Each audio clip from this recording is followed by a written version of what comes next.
Thank you for joining in once again and listening to another episode of the Edible Valley Podcast. I'm chef and host Jonathan Fraser. And I'm your co-host Aaron Howlett. Join us again as we go on another culinary adventure of the Comox Valley and beyond.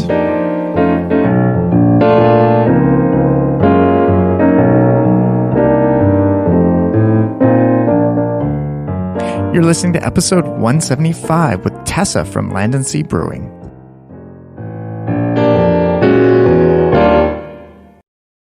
Today we're here with Tessa Gabiniewicz from Land & Sea Brewing in Comox.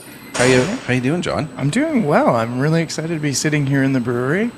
You guys are sort of in operation, right? Well, not in operation, but there's some brewing going on in the back, it looks like. That's right. Yeah, I have another kettle sour happening at the moment right now. So right now I'm just recircing, trying to get an even temperature before I pitch the culture of lactobacillus to put into the beer to actually bring the pH down of it. So that's happening right now, and Connor's in the cooler there, kegging off some orders for us. So. Just getting ready to open up for the evening, that's right? Yeah. Yeah, excellent. Are we pulling you from something that you need to be doing? Maybe, but it's okay. All right, we'll make it quick. So we want to start off I guess we should just tell everyone about Land & Sea. Like, how long has Land & Sea been around, and how did you get involved with Land & Sea? So Land & Sea opened in December 2018. About halfway through the month, actually. Jason and Hannah are the owners. Yes. Lovely couple that live around the block. I think they've had the idea of Land & Sea as a brewery for, I would say, 2 or 3 years prior to it actually opening. So I know that they wanted to find the right spot in Comox that had a good space that you could actually come in, and as you can see here, and for our listeners, you can come in and you can sit down and eat, but you can also watch the brewing process happen. It's a beautiful room. We should sort of describe it, because you've got a beautiful patio out that I know you guys have just opened up. That's right, yeah. Which looks great. And then you come into here and it's a big open room. And then you have the kettles behind there, behind the counter, so we can come up to the counter and order. And then we have chairs out there, and then at the far end is the kitchen, which is doing some nice, tasty treats, if I remember, as always. Yeah, absolutely. and the kitchen you can see and kind of watch that process as well, too. It's a very open spot. That's right. Yeah, some big doors, the garage doors rather, for letting the sun in and when it's raining. Right. And that doesn't affect the process at all? The beer making? So there's actually a separate cooler in the back there that I have 4 other smaller tanks that it's temperature regulated. Right. And then these are all on glycol jackets, so they're also temperature regulated. So it's not a problem. Yeah. Nice. And how did you get involved? Well, I've been a professional brewer for 11 years now, since 2009, which is pretty wild. And I was working at 33 Acres Brewing in Vancouver. And Jason had got my contact, I think, from Darren Adam in Cumberland. He was looking for a brewer, and he really wanted to open up. He found this space, and he was ready to kind of get the ball moving, but he just needed to find the person to brew. So, yeah, we got connected, and my dream as a professional brewer was never to open my own brewery and have to worry about the business side of things. Right. It's not how my mind works. Yeah. And I didn't want that stress. I always said to, my friends and family and colleagues, I was like, yeah, my dream is somebody opening a brewery and being like, here you go. Do what you can. Yeah. And that's exactly what Jay did. He was like, brew 4 different colors, go for it. That's all I care about. 4 different colors on a flight. That's it. That was it, eh? Yeah. We talked a lot longer, but. Well, how did you become a brewmaster? Like, how did that start? Well, first, I must say I'm not a master. Okay, no problem. Thank you for the clarification. It's a common misconception, which sounds really awesome, and I maybe one day will be one. I definitely am just a brewer, the head brewer here. A master is kind of like getting your PhD in something, right? So in my mind, it's you can walk into a brewery anywhere in the world and solve a problem. It's a small one. It would be like any problem. And I'm not sure if I'm at that, capacity, that level. I don't think I could walk into Molson Coors and, I would have something to offer, but it would be different, right? Interesting. Speaking of, only because it was brought up, My grandpa was a brewmaster for Really? Molson. Well, for Labatt's, and then he moved to Molson. But Very yeah. cool. Yeah. Did he have like a biochemistry background or Nope. microbiome? No. It was the 70s. Yeah, Things were a little cool. looser then. Yeah, for sure. But yeah, I'm very curious as to like what started your path to decide to take this on as a profession. So I grew up in Ontario. Okay. And I went to school for mechanical engineering, robotics and automation. I did 4 years of that, and then I moved out west to kind of take a break. I thought I'd become like a ski bum or something, but I paid for my own education, so that quickly went downhill. I was like, actually, I need a job. So the brewery was hiring, and I thought, well, I'll scrub the walls or clean tanks or whatever I can do while I look for a job in my field, and at least I'll get free beer. Right. Well, fast forward 4 or 5 years later at the Nelson Brewing Company, and I'm working there. I'm brewing beer. So pretty much after a month of being at Nelson Brewing Company, I don't know. I just kind of had a mechanical aptitude and like picked up how to change pump seals really quickly and like how to connect everything and Right. the process.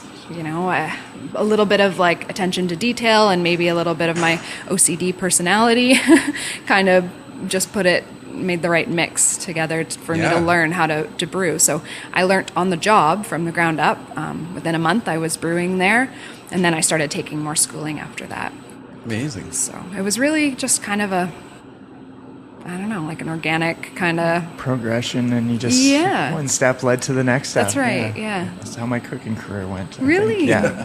Got Very in, cool. I'm like, I need a job, started dishwashing. I'm Yeah. like, I'll never be a cook. Need a raise? Maybe I'll make some salads. Right? And it just snowballs from there. Yeah, So, yeah. Wow. You've Very done cool. some schooling behind this? Is that Yeah. the other? Yeah. Yeah. So with my college application of mechanical engineering, I took no microbiology, and that's kind of the biggest thing for this. So, whether it's cleaning chemicals or, just how yeast is a live, living microorganism, that was something that I needed to learn more about, and hopefully will forever be learning about. And Yeah. I have enough of a career behind me that I'm able to challenge an exam from the International School of Brewing and Distilling in the UK, and I could potentially get my brewmasters through that, but it's just whether or not I need that accreditation. Like Yeah. 11 years, 5 breweries. I'm a head brewer. I'm Yeah, happy right. with that. I can but- also imagine too that it doesn't. It's even though you're challenging a course, it wouldn't just come easy. There's still a lot of work to dedicate to doing that. Absolutely. So, Absolutely. Yeah. Interesting. Yeah. So you said 5 breweries. Yeah. And over that time, I mean, can you hazard a guess at how many different beers that you've tried your hand at? Oh my gosh. Well, from Nelson Brewing Company, I moved up to Terrace, and I helped open Sherwood Mountain Brew House. There, it was Daryl Tucker as the brewer, and so basically he was taking his homebrew recipes, and he needed a consultant brewer to help to learn how to scale those recipes up. Right. Which you probably know from cooking isn't as easy as you would think. It's really Right. good to have a great dish at home that everyone loves, but Yeah. then to make that 100 times over is a completely different world. Totally different. Yeah, totally different. So, he hired me to help him choose equipment and, make contacts for all of the ingredients, malt, hops, yeast, chemicals, air compressors, like whatever, you name it, right? So I was his consultant, and then essentially you work yourself out of a job because he's the owner and brewer. Yeah. So, off I went, and he continued on. So the recipes I made there were not my own. They were his, but I was there for 8 months or Right. so. And then from there, I moved to the island, and I helped Beachfire open up in Campbell River. So same sort of thing. Darren is an awesome home brewer and has his Right. own recipes, and so he just needed an extra set of hands and a professional to show him how to use the big equipment, right? Right. And so that's what I did for them. I was with them almost a year as well, and then worked myself out of the job, And then from there, I went to 33 Acres, and I was only there for a year, but they are already a production facility and already had everything set up. So I was brewing stuff that was getting packaged, right? So again, their recipes. But then we started doing these creative outlets, kind of like seasonals, they call them, or special batches, where it's not necessarily less volume, but it's just something one-off from their regular core 6 brands, if that makes sense. That special treat during the season. Yeah. So then I started developing recipes with them for that. And so how many beers there? Well, I guess more to the point then, or what we're gravitating towards is, would you find that this is become more creative for you? It's more of an outlet? Absolutely. So now it's just me. They're all my recipes. They're everything that I've developed from scratch. So, that's fantastic. Yeah, so it's just mine. Any particular standouts? Any favorites of yours? Oh man. Put you on the spot. I'm at brew 115 in a year for a year and a half, and I've brewed. I just counted this the other day. I think I've brewed 56 different styles. Wow. So that's where I didn't recreate the beer once. Right. So that's a lot of different recipes. It's a lot of work, and a standout. I love my Glacier Cream Ale. Honestly, it is.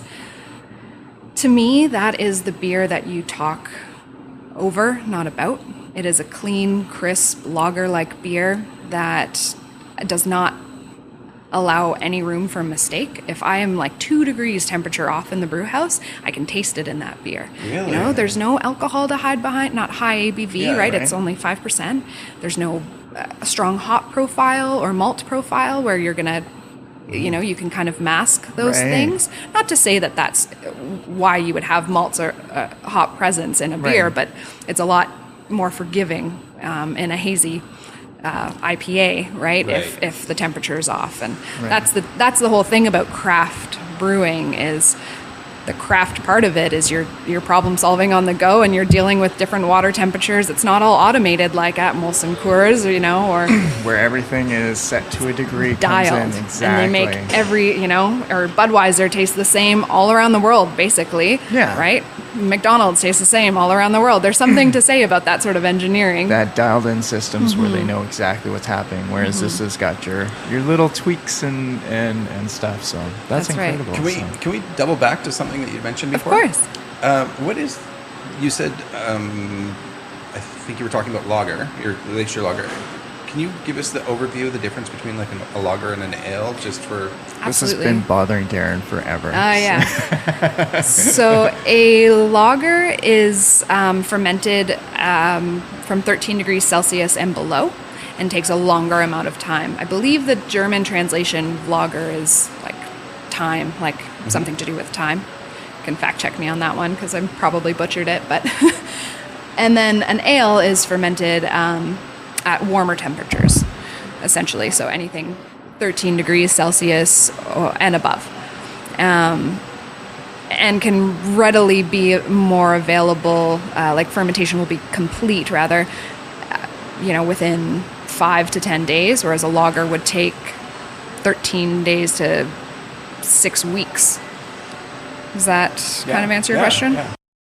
So is there a difference between the flavor profiles of the two? Absolutely. So an ale will have more fruity yeast characteristics. It has to do with whether the yeast is top or bottom fermenting. There's so many different strains of yeast now that I won't cloud everything up. Sure. With going too into detail with that, but essentially an ale strain is going to have warmer. It ferments warmer, so it's going to have more fruity characteristics, and not to be confused with fruit from hops. And it most people can't really tell the difference. They just know what they like and what they don't like, right?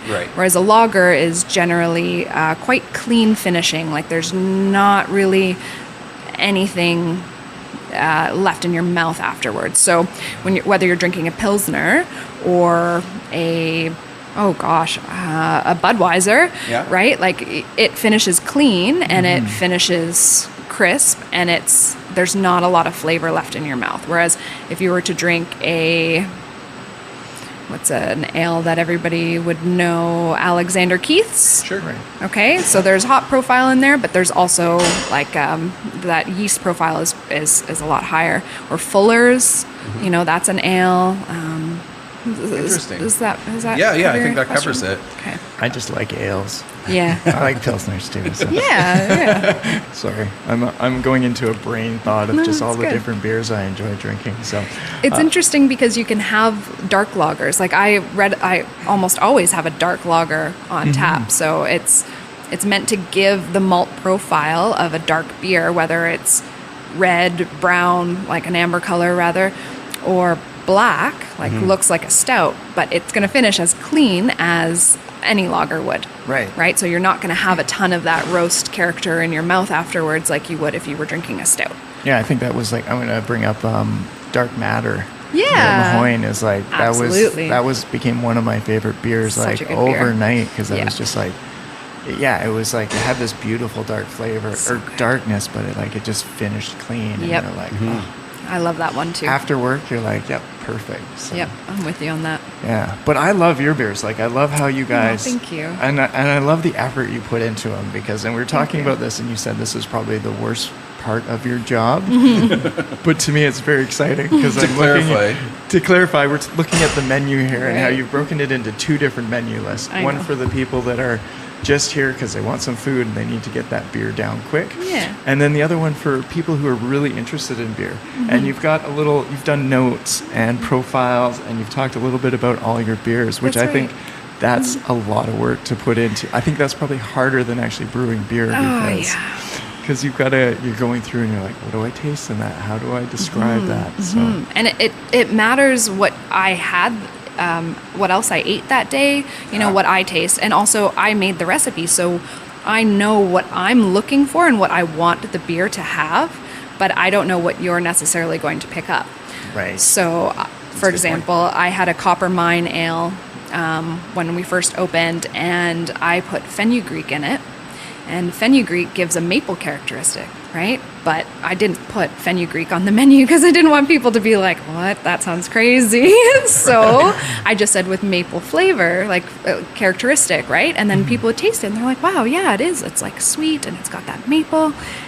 And then if I was having a open conversation with them, then maybe I would bring that up. Right. But for the most part, it didn't need to be said, right? It was just that maybe you tasted that and maybe you didn't. Right. Yeah, and I thought it was fun because I actually got the honor of getting a hold of some of your beers, which I created into ice creams for the Chefs Association a long time ago. Yeah, I and forgot about that. it was so fun because I remember I came in and the notes were great because I went in. I remember there was the one, it had I forget the name of the beer, but it was it had an orange and cranberry taste to it. A winter warmer. I think it was one of my winter warmers, right? Yeah, and so I just took that and I reduced it down to almost like a syrup, added a bit of sugar, and then threw in a bunch of zest and the cranberries, and it just like it brought the hoppiness and flavor out in the ice cream, and I was like, I'm infusing beer into ice cream, and this is amazing. That sounds so good. Two of your favorite things. Yeah, and so it was neat great. because I think I took 4 of your. We did a flight for the Chefs Association, so I took 4 of your beers,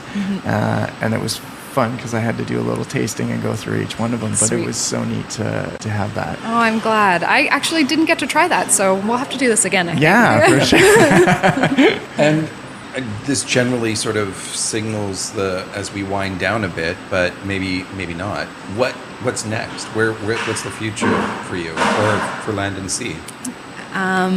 The future for me and for Land and Sea, I hope are the same. I hope we continue to grow in a way that is sustainable, but also stays the same.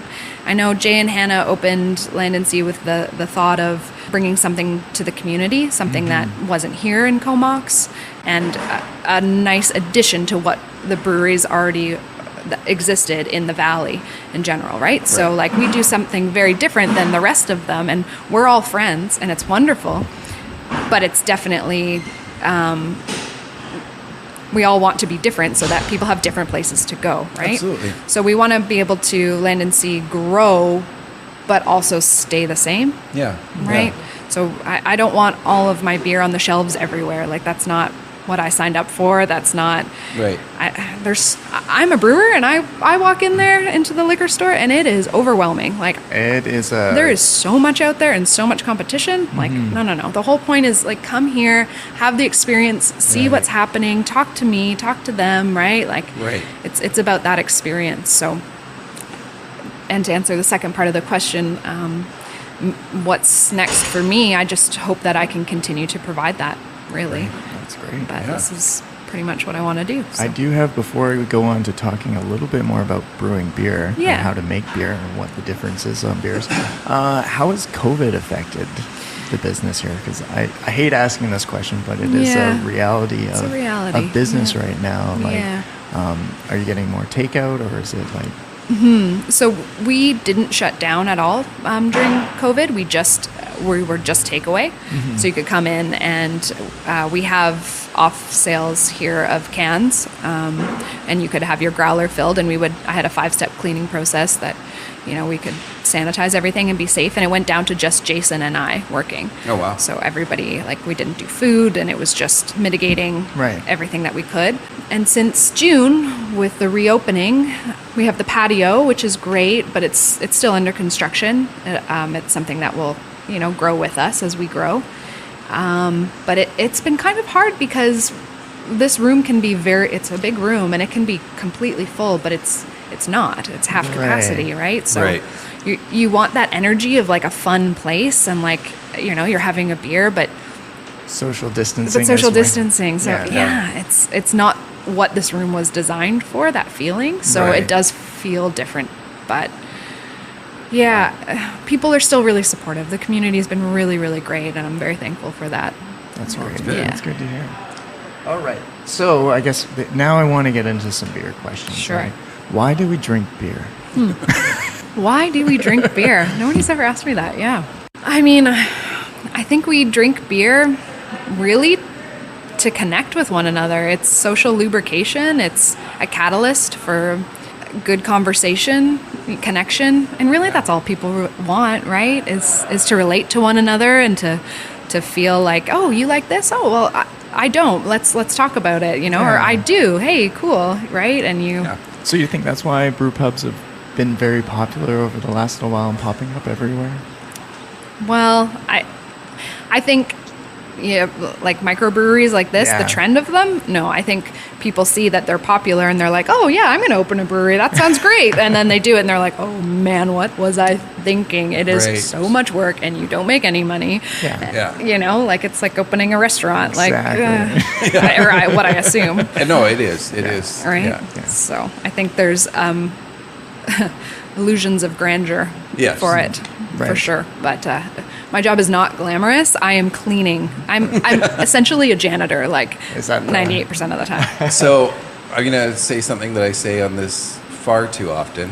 I used to own a nightclub, and that's the conversation I've had with many people. Is that honestly, I was a glorified janitor. Yeah. Like, I would spend my time cleaning all the things that I didn't want my staff worrying about because I wanted them doing their job. Right. And running around, tweaking this, fixing that, cleaning that. And that's essentially what it becomes. Yeah. But I do get, like, people, they see it and, I'm wearing overalls and they're like, wow, you made this beer? I think I could do that. Okay, I'm gonna do that. And then I'm like, I hope you do. And, like, I hope you learn and you love it and it's really fruitful for you and it's a good time, but just know that it is not all just drinking beer. It is a lot of cleaning. A lot of cleaning. Well, I had a dream of opening a brewery once. Did you? Yeah, I actually had the dream of opening Forbidden Brewery. Oh, really? Before that was, and it was when Sturgener Oh, yeah. was set up here in town, Right which there. is literally was across the street from you That's guys. Yeah, funny. honestly, that Yeah, and I literally Sturgeoner opened, and I was like, oh, I don't think this town's big enough for 2 breweries. Oh my gosh, hey? And I just got sidetracked and Yeah, just let it all yeah. go. Not that I would have had to hire you. Sure, yeah. Yeah. that But, actually that, it was a dream. Like I was just Yeah. like, making beer just seems like so much fun, and it seems like so interesting just to be able to play with flavors and Oh, it is. create. But yeah, you forget about the scrubbing. Oh my gosh, it's the chef side of things. I think like appeals to you, that part. Yeah, absolutely. Recipe formulation. Once you learn like what formulas to use and how to use them, it's the rest of it is like I call myself a very like intuitive brewer. Like I'm constantly like out, I forage things and I'm putting all these different plants in my mouth and I'm like, oh, can I turn that into beer? Can that bring out more of this character or this character? And that's why I end up with like fenugreek in my beer sometimes, or spruce tips, or you know. Just Yeah. whatever you can find out there that That's just right. brings an extra note. That's right. So, but let's talk about that. What are the key ingredients in beer? So you need four ingredients. You need water, of course, which is a very, very expensive and very, very important. Water chemistry is you can get your PhD in just that alone, right? right. Like, You're not just using tap water here. You very specific water. yeah, I mean UV filters and carbon filters, and we actually have great water in Comox. We're very lucky. But water, malted barley, hops, and yeast are the 4 ingredients. But for water, if I give you a recipe of the malt and the hops and the yeast that I use, and you brew it in Cumberland, it's going to taste totally different with that water compared to Right. this water. And that's something a lot of people I don't think understand. So water is actually really, really important. We add different salts, whether it's calcium chloride or gypsum, CaSO4. Yeah, there's different things that you can add and take away in order to make your water soft or hard, and that will either enhance bitterness of the hops or malt profiles. The pH has to do with the color of the beer, so all these different things. So Wow. that's water. And then yeast is a living organism. It's actually a fungus, which is wild, and there are hundreds and hundreds and thousands of strains of yeast. The German purity law, never used to have yeast as one of the 4 ingredients of brewing beer because it was just wild. They didn't know it wasn't right. cultivated, right? Like they were just taking grains or malted barley or oats or wheat, and they're just steeping it in water, and then the wild yeast that's in the air, just like your Right. sourdough starter would come into that and It was they just would ferment incidental. They didn't count it. That's right. Right. So Interesting. I think I want to say it wasn't until like the 17 or 1800s that they actually realized that that this is we can harvest this and this is actually something that we can cultivate and regrow Right. and start to like split and Manipulate a little bit, manipulate get and have extra flavors Yeah, and- flavors and temperature profiles and Yeah. esters and it's so incredible. It's so not like that active yeast that you buy off the counter. There's like absolutely not. Absolutely not. don't go into the grocery store and just start pouring in. No, I mean you could and Yeah. taste it, but you will very much taste a difference. That would be more like an ale flavor, and Right. it would be very bready and I was gonna biscuity, say, and it tastes like bread. it would, yeah. And you could just let it ferment and see how that goes too, and see if you could catch any wild bugs in the air, kind of thing. Right. But it might go sour, which you might not want if you're brewing a stout. Right. Or something like that. And then hops, of course. Hops grow everywhere in the world, kind of in the same way that a grape brings terroir to wine. Hops bring that to beer. So there are Cascade hops, which are piney and grapefruit rind, kind of resinous, and it's a classic Pacific Northwest style hop because it grows in the Pacific Northwest. Right. You can also have that hop in New Zealand grow, but it's going to taste a little different. Right. Probably more similar to us, but Right. if that hop grows in Italy or in the UK, that's going to taste a lot different, right? right, So right. Yeah, where do you get your hops from? Is that all over. Yeah. New Zealand, the UK, here, Yeah, the island, the Lower Mainland, a lot from Yakima Valley. Right. Yeah. Wow. Yeah. All right, I sidetracked you. Where were we on? Oh, and then the ingredient? last one was malt. Malt, right. Yeah.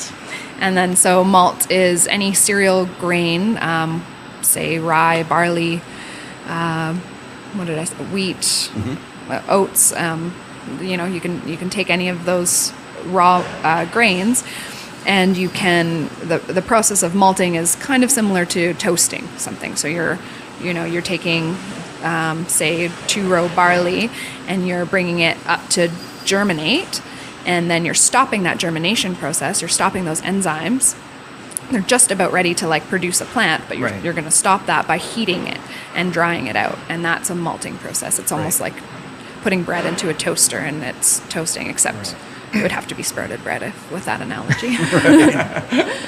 And then, of course, that's going to affect flavor as well. And everything And that color. you mentioned is going to. Yeah. Color, Yeah. right.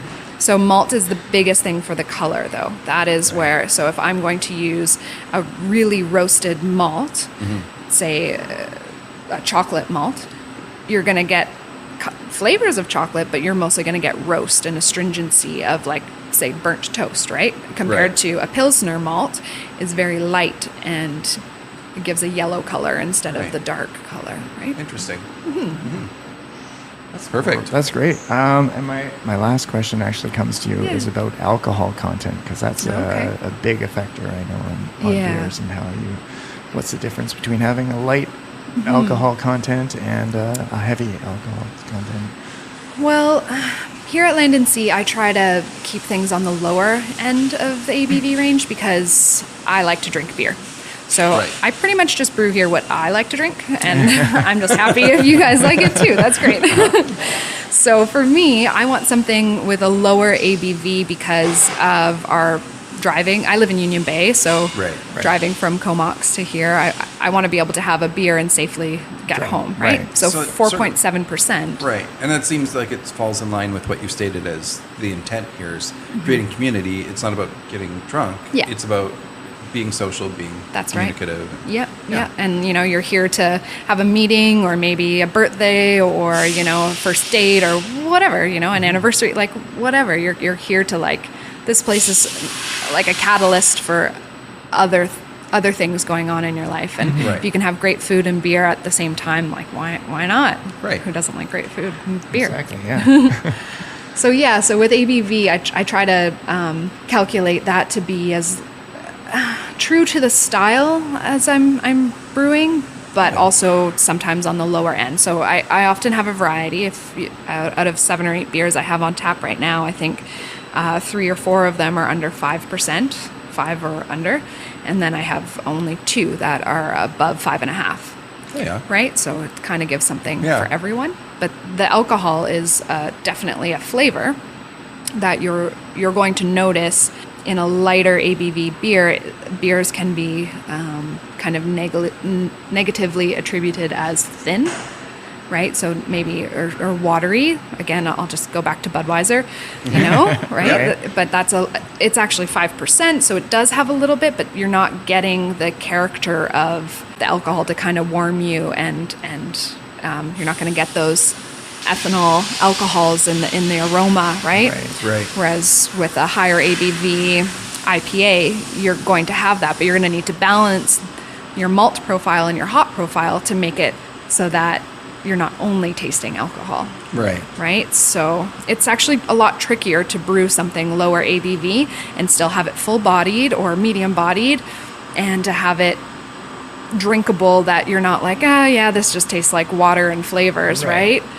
So that's another reason why I personally like to brew lower ABVs, because it's more of a challenge for me at this stage in my career.